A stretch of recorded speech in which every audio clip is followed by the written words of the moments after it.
Hey everybody, it's Topher here. We got some different episodes for the next couple weeks. I sent Adam and Chris off on some adventures because I'm doing some dad stuff this week. This week they venture out to Welcome Back Records to talk with our friend Morrison Agen about running a record store. Next week they'll be hitting up the Indiana Guitar Show, so stay tuned for that.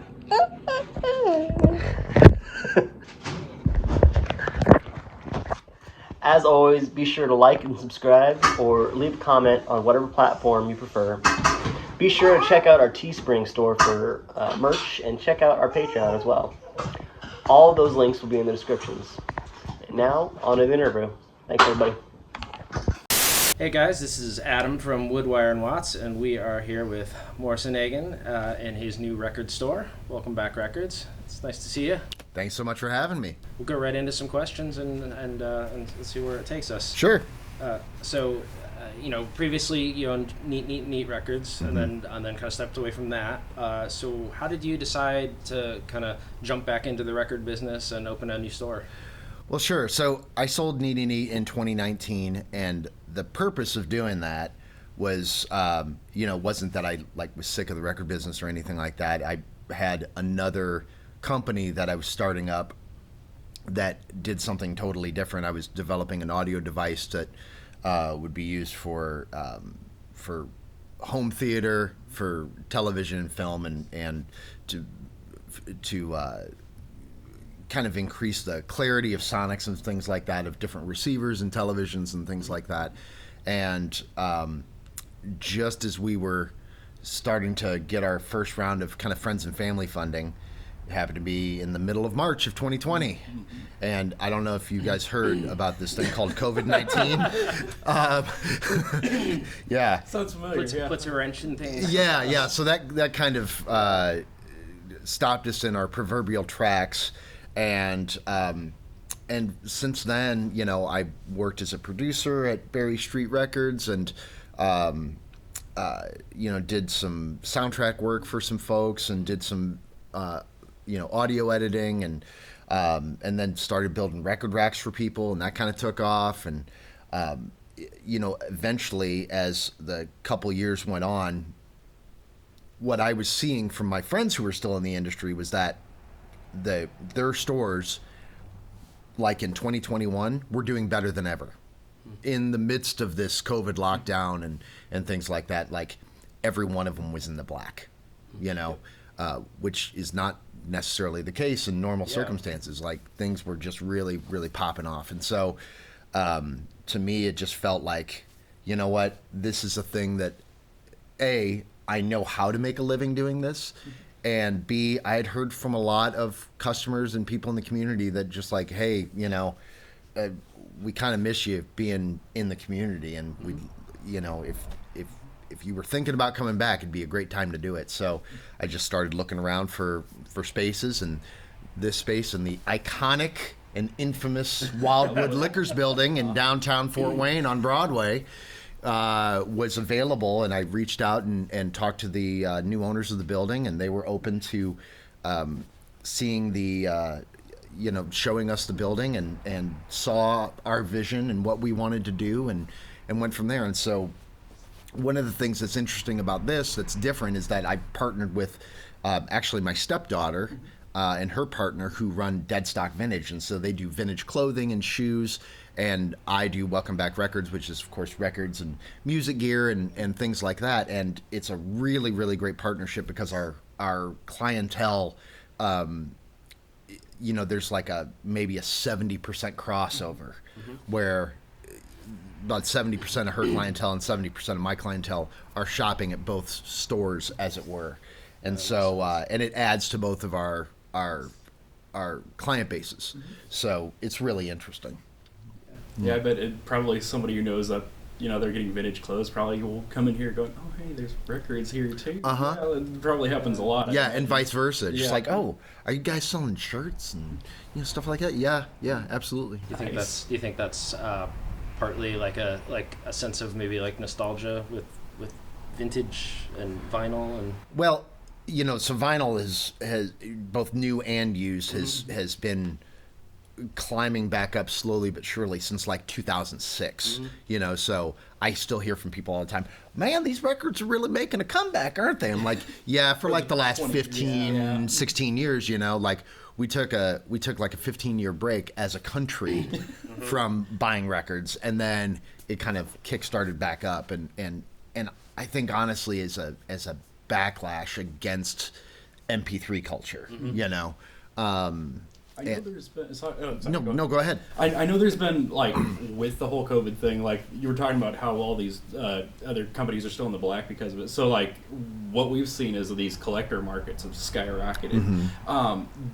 Have you had any problems getting the vinyl? Like, have the places that are printing them, are they having any trouble? Oh, for sure. Oh, are they? Oh, for sure. Yeah. You know, talking to a friend of mine who works at a pressing plant out in Virginia, they are booking into Q2 of 2023. Oh, wow. Like, that's when they're pressing stuff. Gotcha. That's when their stuff's going to hit the press, and then it gets delivered 8 weeks after that. I was talking to another local musician recently that just finished an album. They're like, oh, we're going to release it on vinyl. And I was like, okay. And there's next year. Like, I have to wait a year and a half to release the album I finished. It's like, oh, man, that's... Yep. Like, planning for that's got to be hard. You know, and the thing is that you can't just, like, get on the books while you're in production, unless I think you're, like, a major or a major minor, you know. So no pre-sales? What I call, like, a major minor would be, like, a Sub Pop or a Merge or something that, right? They're still an independent label, but it's Sub Pop, it's Merge, it's Matador, right? It's Rough Trade. I think for those, you can probably, like, get in line without having tapes. But for mortals, you have to, when you're getting in line, you're sending them everything. So production has to be done, right? Mixed, mastered, ready to roll, and you're sending them all that stuff, and then they're like, cool, you're in line now. See you in 14 months. Jeez. So, so that's just kind of how that works, you know. That's just the case. So, yeah. So, like, looking at the previous story you had, neat, and comparing to now, yeah. Are there anything that you took from that experience here that you stuck with, or are there anything you've changed or you're doing different? Yeah, for sure. Like, you know, when you're just starting out in any business, you're gonna make half a dozen costly mistakes as you're getting rolling, because it's not like you have somebody there with you holding your hand saying, like, do this, don't do this. And you also tend to be stubborn anyway and think that in your brain stuff's going to work out fine, and it does all work out fine in the end. But I've made all those mistakes, and so I don't have to make them again. I know what's up. And so that's kind of the major thing there, is just making, you know, just knowing, hey, this is what is possible and reasonable, and you know, so there's things that in terms of curation, there's things that I pass on, there's things that I plan for much further in advance than I normally would. You know, I plan for pressing plants to not have records at distributors, right? So, like, when I place an order with, I'll just throw out any name. Like, let's say I place an order with Stone's Throw, right? And I send them a purchase order that's for, like, I don't know, $2,000. They might have only about $750 worth of stuff to ship me, right? So I have to plan for that in my head. Now, sometimes I get surprised, you know, and just like, oh, it all showed up. That's cool. But you know, and then also managing expectations with your clientele, and, you know, saying, like, I'm gonna order this stuff. I don't know if it's in. They're showing that they have it on their B2B, but I'm not actually convinced that it's there until it is in my hands.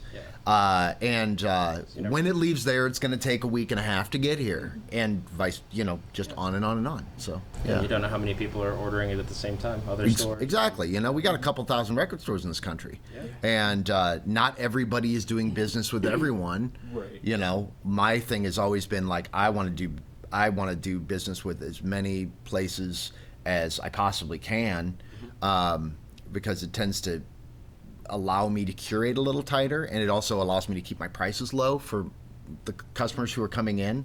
You know, if I'm buying from what we call a one-stop, which is imagine you have all these record labels and all these distributors, and they're all selling at their costs to this other place, who then has to have their profit margin to sell it to you.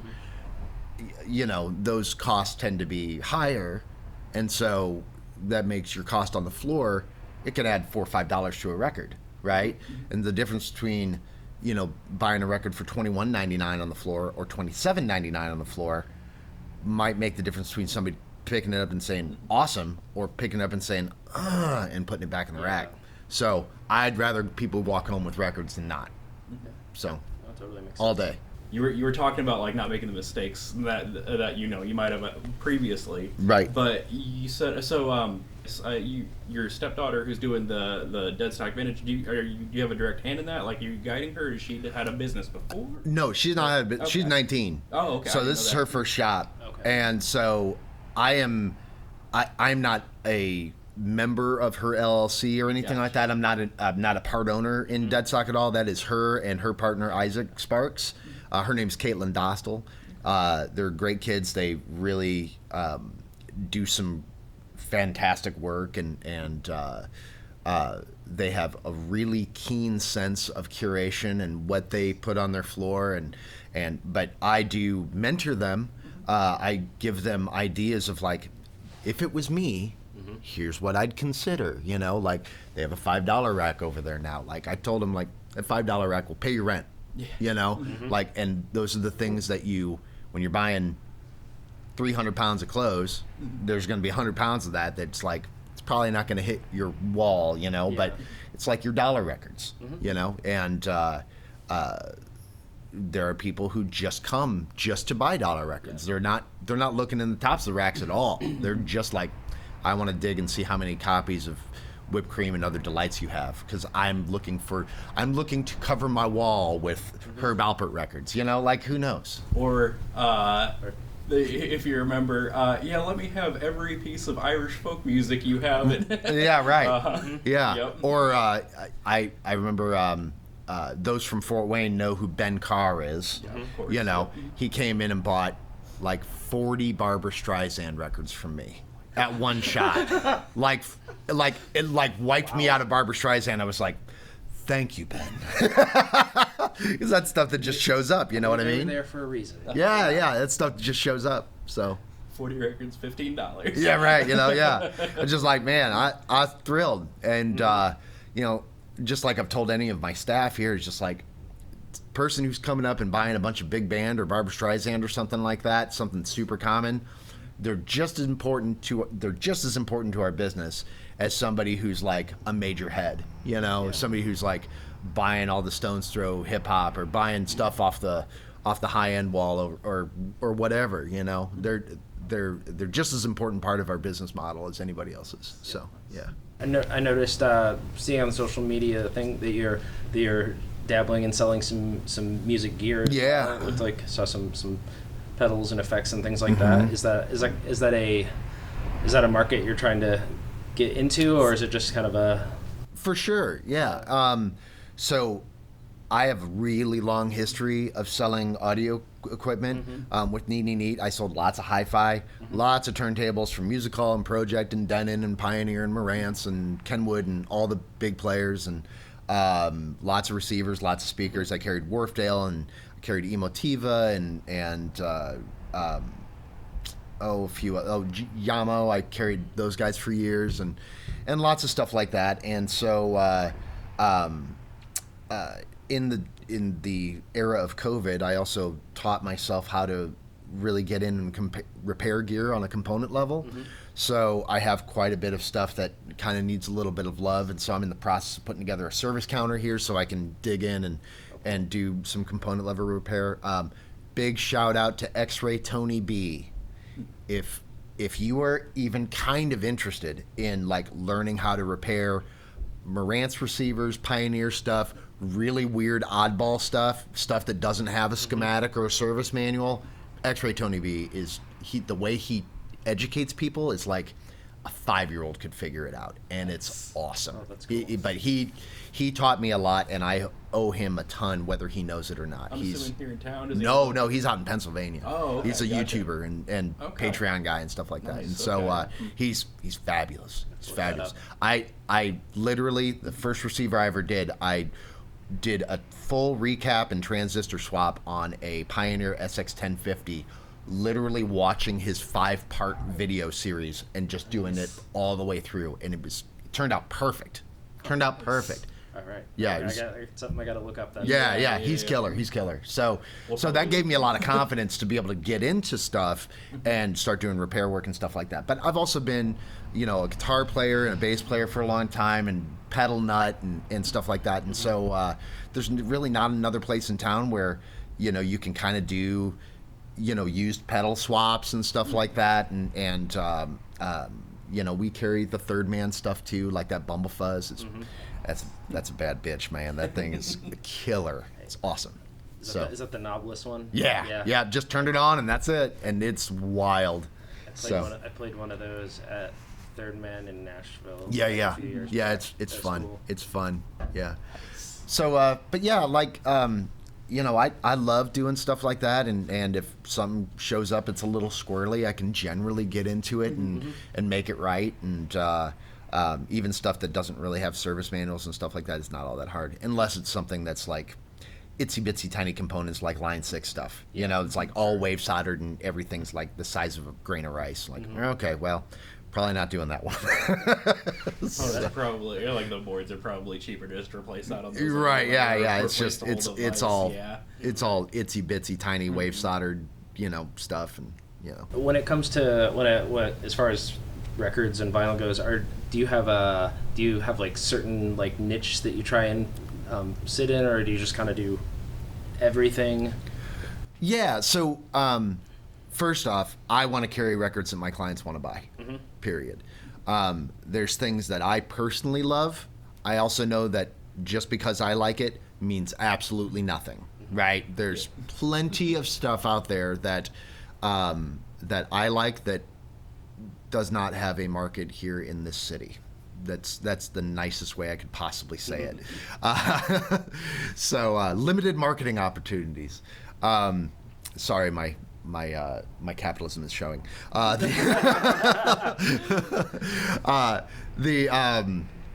yeah, just because I like it means absolutely nothing. And but like I've always had a really strong jazz clientele. I discovered that I had a really strong hip hop clientele, and so I've really worked hard to develop our hip hop creation and just trying to keep it in stock. Man, it gets hit like a ton of bricks. I also really love psychedelic and progressive rock. It falls in and out of favor over the course of years, and but I still just love it. Of course, kind of newer indie rock, we are slowly but surely curating that kind of stock and bringing more of that stuff in. Again, you have to kind of take that a bite at a time. If you try to just do that stuff all at once, that you kind of lose your mind a little bit. That's kind of that. I mean, we do a ton of used stuff too. We do just absolutely. I buy collections every day. Whether it's gear, records, things like that. Like last Saturday we bought like 1,200 pieces from 3 different people. So like we had tons of used stuff in here, and I'm just wrapping up pricing it up. We do. I do stock and curate a lot of punk and metal, and because I know that stuff really well, and I've always had a really strong clientele for that. We've got a great scene here for stuff like that, and then also really making sure that we maintain relationships with our local scene too, and making sure that we're stocking all sides of those coins and just bringing in as much local material as possible, because there's we've got an incredible amount of talent in this city and that put out great records. And you know, there's only about 50 studios in this town that you can go get an album done at. You know, Everybody's got one in their bedroom. everybody's got one in their bedroom. And then you've got guys like Dan Connelly at Chiptooth Audio that just started, and he's incredibly talented. He's doing an excellent job. I've known Dan for 15 years or more. You know, probably more like 20 years.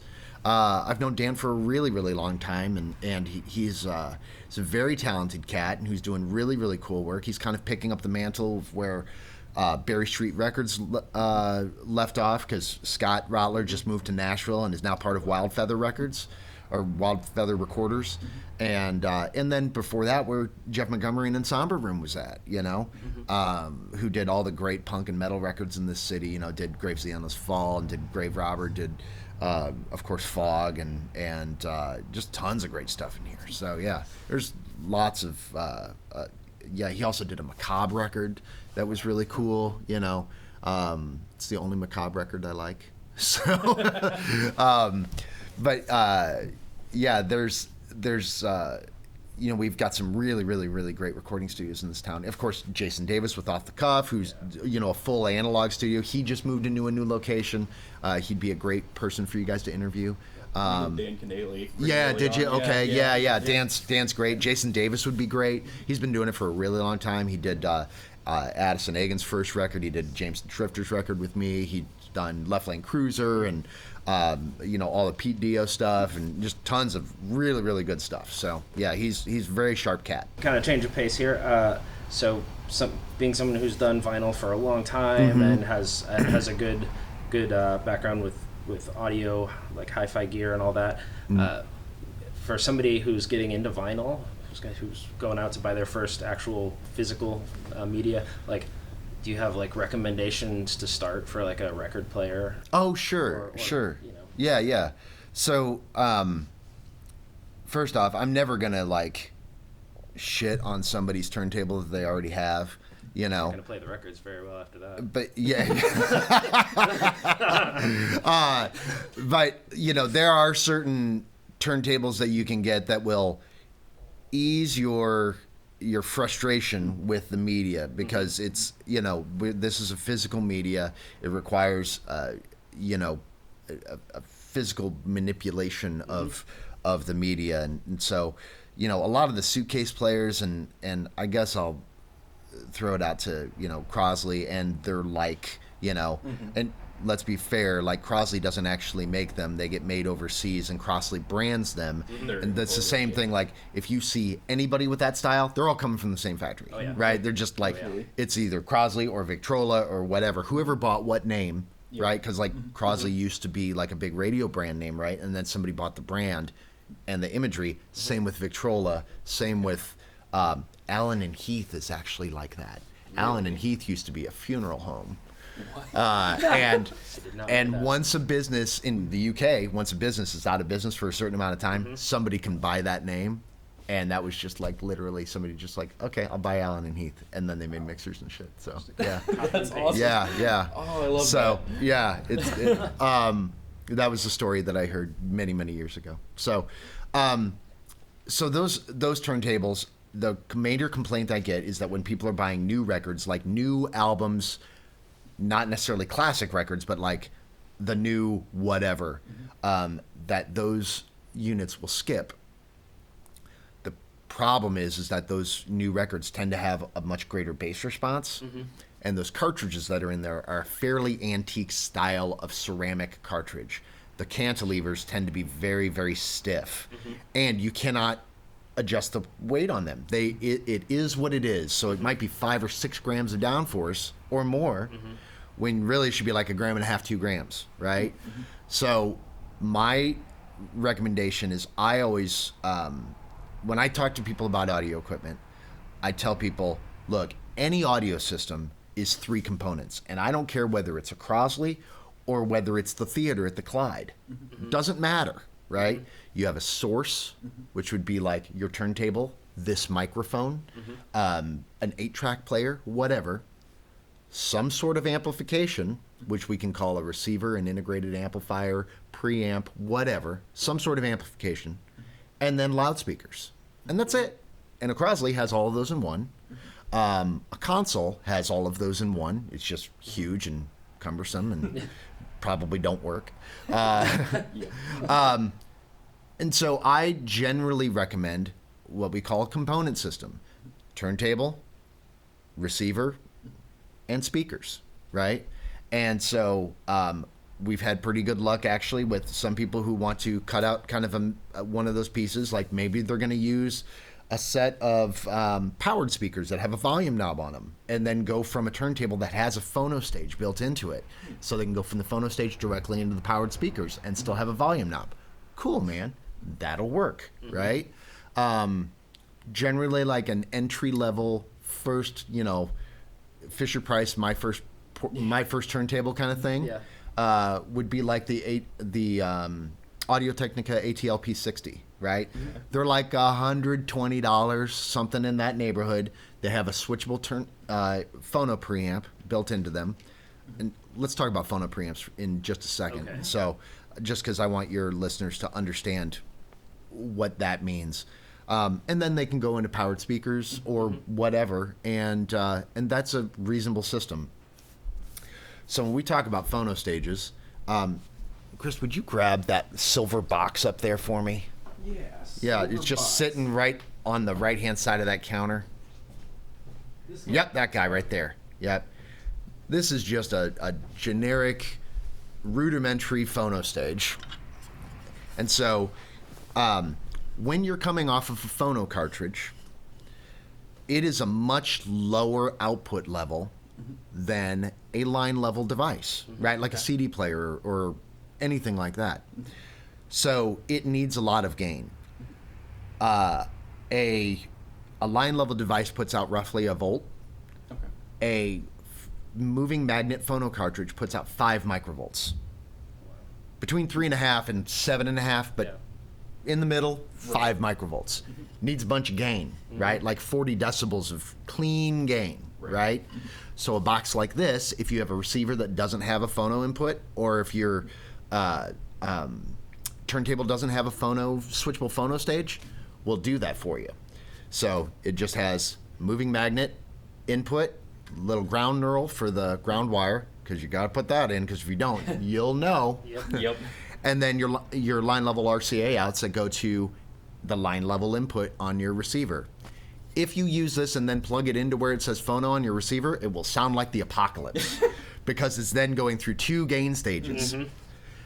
Phono preamps also do something else, because when records are cut, they're cut using an RIAA curve. RIAA is the name of an organization that is recording industry, something America, whatever. America.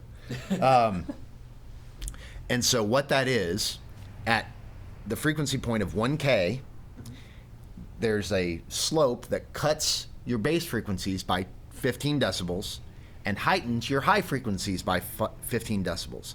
The reason for that is that's when it gets cut onto records, because a record actually is the physical kinetic energy, it's potential kinetic energy, right? Physical manifestation of the waveform that's then going to be produced through the speakers, right? If they did it at full bandwidth, the grooves would have to be like that wide, right? Because bass frequencies take so much more physical space, right?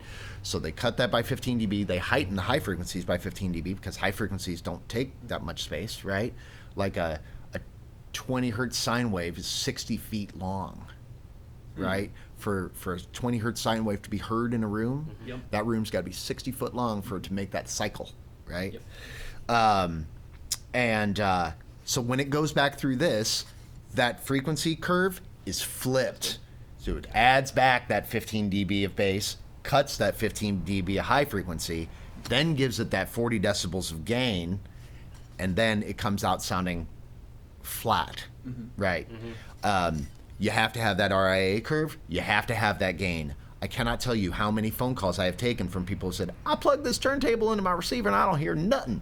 Well, it's because they're plugging it into like an auxiliary input and they've got no phono stage, right? They're using an AV receiver or something, which is fine. There's nothing wrong with that. But you have to have some sort of phono stage in there, whether it is internal inside the turntable or this. I've also sold phono preamps to people who have had a phono input on their turntable that has been flipped on, and they called me and be like, this sounds horrific. Like, it sounds like the bowels of hell. Like, yeah, see a little flip on the back of your turntable or underneath the platter mat where it says phono or line, turn that shit to phono, right?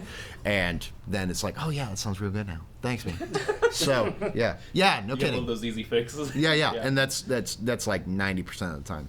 I had one, I will absolutely never mention this person's name, but this person came in and purchased a turntable for their spouse and had it all set up at home and stuff like that, and then called me. And they're like, my spouse is in the garage. I'm not letting them in, but this turntable's not working right. I'm putting the stylus down. It's just skating across there. I'm like, I'll be over there in like 10 minutes, man. I'm like, okay, he's waiting in the garage. I'm like, okay, fine.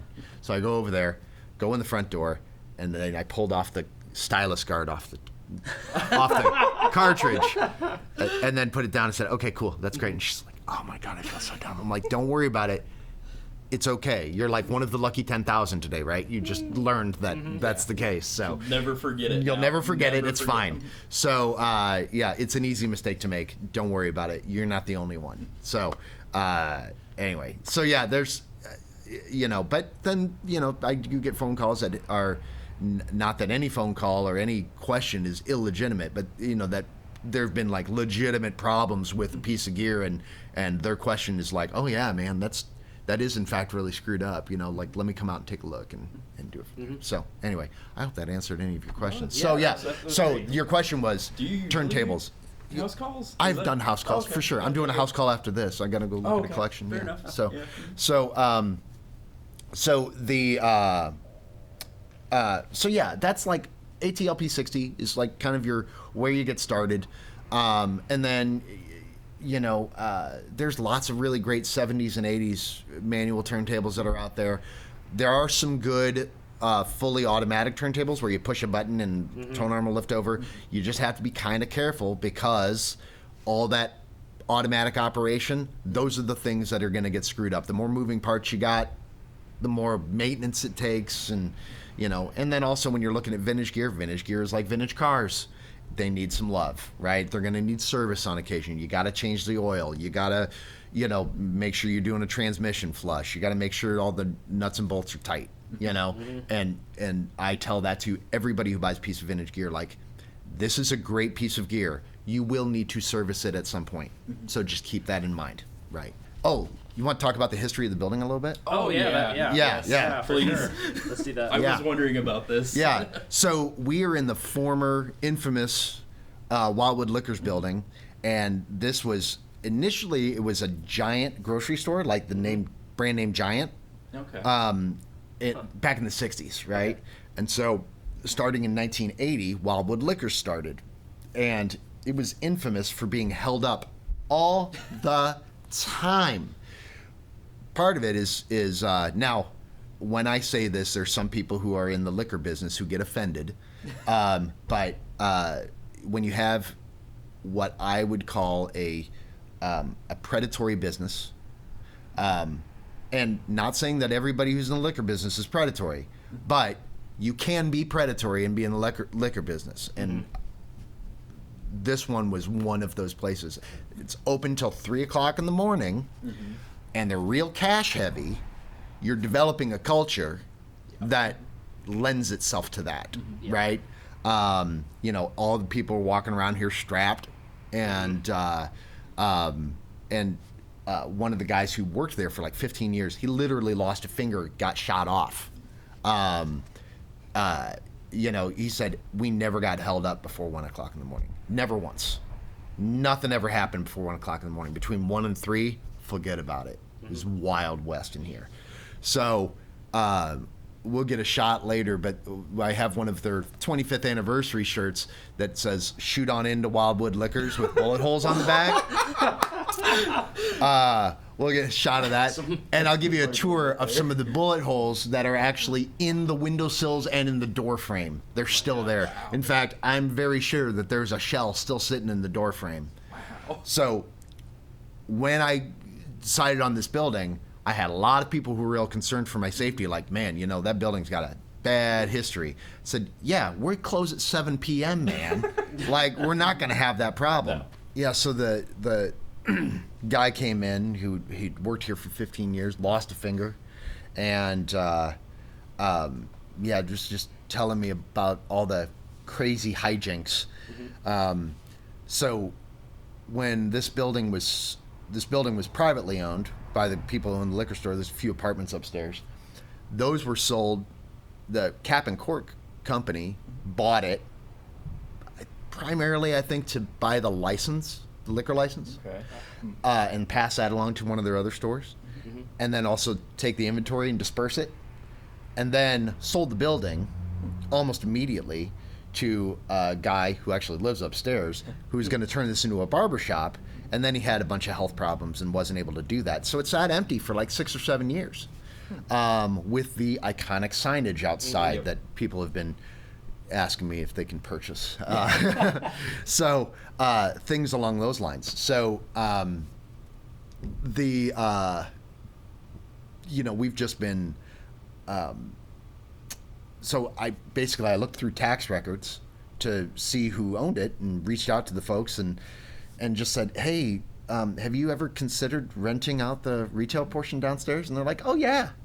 Like, cool. It's because not like there was a for rent sign out front, you know. I had to be resourceful, which if there's any personal gift that I have, it is extreme resourcefulness, you know.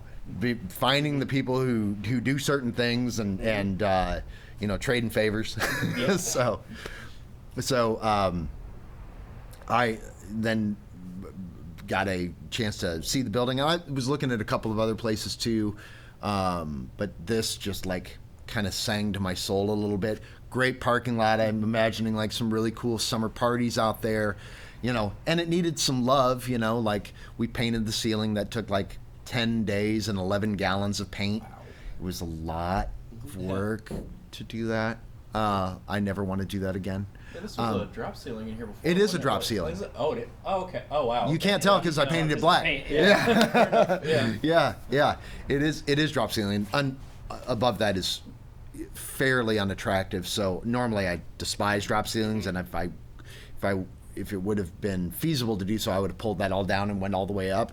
But it just it's not feasible to do that. So it's like there's a reason for that drop ceiling. So I decided to keep it in there, and the ceilings are tall enough. They're pretty high ceilings. So, and then got together with my stepdaughter Caitlin and figured out color schemes and stuff, and set up their shoe wall for them, and set up behind the counter, and I built the service counter and built all the racks and redid the floors and in terms of cleaning them up and stuff like that, and it worked out. It's a really nice cozy space. People feel really comfortable here. I'm bringing more record racks in so we can have more space for more stuff, and I'm gonna start doing books too, like music themed books. Very cool. There's of course all the Henry Rollins stuff that's really cool, and all the Third Man Records books. They have a huge book catalog, and it's all awesome. There's crazy cool stuff in there. There's a few other companies that I've been looking to pick stuff up from, and then also to buy on trade. If somebody's got good music themed books, I am into it. Bring them to me. All cool for me, man. I'm into it. So so that was kind of it. Nice. So, but yeah, I'll give you a tour of the bullet holes. Yeah, that'll be awesome. Yeah. You want to do it? Yeah, sure. Let's do it. Oh, oops. So, there's this one here. Oh man. There's that one. I think that was an innie. That one was an innie. That one wasn't directed here. It was just a stray. Yeah, well. Yeah, you never know. The signage out front, there's a bunch of bullet holes too. Yeah. It's like Wild Wild West out there. Jeez. So there's that one. That's also an innie. Down here, those are some Audis, right? Okay. Yeah, a couple there. And then this one, piece de resistance right here. That one was an Audi. Oh man. That one, and it went, but didn't break through. That one- So somewhere down there's a shell. Ow. Like legit. Yeah. 'Cause I Stuck know in there. for a fact that they didn't That's pull nuts, this door yeah. frame off to get that out of there. Wow. Huh. Yeah. So, because their service counter used to sit right here, Okay. Oh, and so yeah. somebody pulled off a Yep. strap and went like that, That direction. and it was going that direction. Yeah. Man. Yeah. So this is like the dead stock clothing racks here. So they put like kind of their higher end stuff on the walls. It blows my mind the market on some of these shirts and stuff Yep. like that. So like that Rolling Stones shirt's like from that Voodoo Lounge tour is like $280 or something like that. Wow. That Pink Floyd shirt, which is like an original from '94, '95 tour, that's like in the $250 range, something like that. You know. I would have no idea. Me neither. Yeah. There's right. a collector market for everything. Yeah. I mean, I got a buddy of mine who like goes to postcard shows, goes to shows, trading postcards. I'm like, he's nice. Yeah. There's a collector for everything. I guess. Uh-huh. For everything. So I built these racks. These are oak, and these are what I call a library racks. They hold about 800 records apiece. I put in a block in the back so that stuff can only go back so far because the shelves are 20 inches deep. So I put a block in there so they're 7.5 inches from the back, so I can get 12.5 inches of depth right there. And then the gaps here are 13 inches, and then this gives me like a 10-inch drop here. So it pops up a little bit over the top, but generally people are all right with that. I make other styles too that where this is lower, it sits about there, but they're about 38.5 inches high, something like that. And then I put a 2-inch caster on them. So because the casters make a big difference when you're moving stuff around that's full.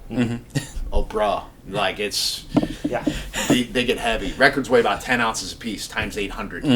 So yeah, that's That seems like And that's then- something learned from extreme experience. yeah. And then the rack is about 70 pounds, right? Okay, So, yep. you do that. and- Oh yeah, solid oak. Yeah, that Yeah. makes sense. Jesus. Is this your own design?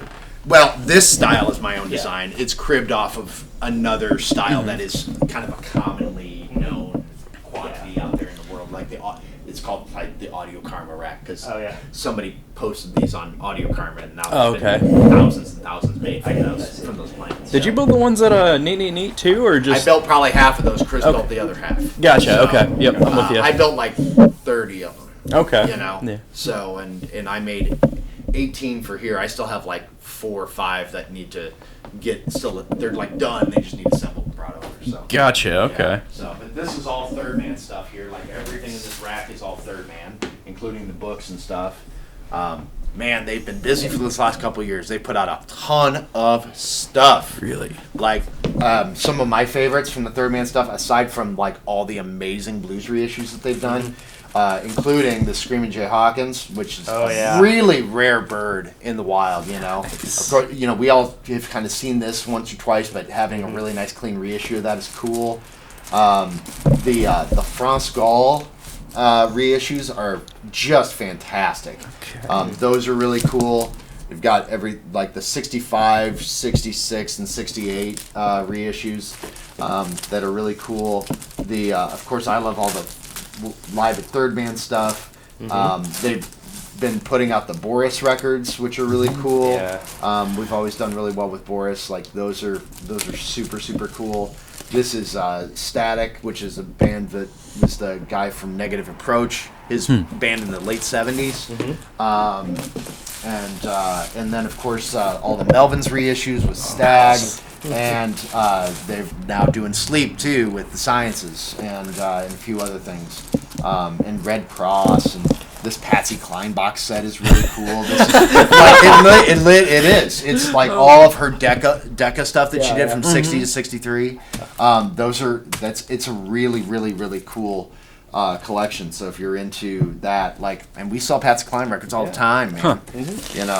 And then they also do this other stuff too that is just really rad. Like, so there's this guy, I guess, that Jack knows that has all these like wild 78s from like India and Greece and stuff like that. So this is like a collection of solo Indian violin from 1933 to 1952. Oh, weird. It's an awesome record, you know? And then like this is a bunch of old 78s have been transcribed from 1926 to 1928. It's like Greek violin. It's very, very cool stuff. Like the old picture of like a show that he was doing or something. That is cool. You know, this is like Greek village music from 1907 to geez. 1960. This is like Greek clarinet music. You know, Lament in the Deep style from 29 to 30. You know, 29 to 31 rather. Yeah. Like, how cool is that stuff, man? Like, it's really legit rad, you know. Like, if you're into like the history of music at all, and like what people were doing at the dawn of the recorded era, like, this is cool, man. That gets into like that whole like the ethnomusicology Yep. And I just think it's cool, you know. Yeah, and they've got some really, really great books, including the cutest thing I've ever seen, a children's book with the song "We Are Going to Be Friends." Oh god, I have not seen that book. That's it is awesome. damn adorable, man. Wow. Like, how cute is that? Does it come with a 45? No, or? I wish it Okay, did. yeah, I was gonna say. But it does come with a download. The download, okay. Yeah, that would be. Oh my gosh. That would be super cool. Huh. Yeah, it's and then they got like the Maggot Brain magazine that they're putting out, which very much reminds me of a lot of like the British magazines that that came out in the 70s and 80s and stuff like that. Like, it's super clean. The design is top notch. Great photography. Oh, cool. You know and great articles too. You know, like there's some really, really neat stuff in there. I mean, it's I just think it's fantastic. That's awesome. That's cool. They do some really, really great stuff. And then, of course, this is a lot of the gear that we have. Those speakers are rolling out on Wednesday.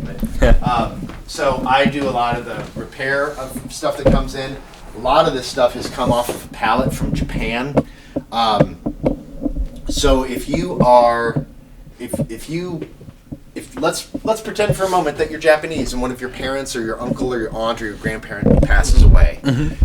In order to get through that estate, it's not like they can just pull up a dumpster and throw stuff in there because they don't have garbage dumps in Japan. Everything is incinerated, right? Okay. It's like, that's why everybody gets cremated, right? Gotcha. Like, everything's incinerated. So you can either pay a super high incineration fee, or you can hire this company that comes in, palletizes everything, and gets rid of it for you.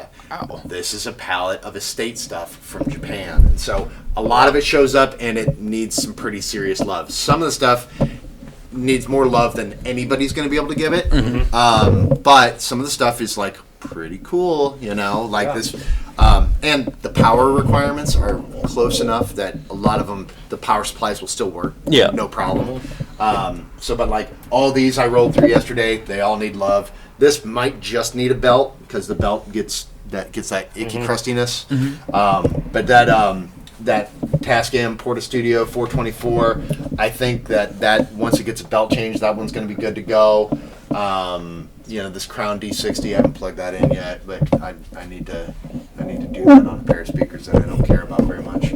But this Music Man guitar amp, that came off of there.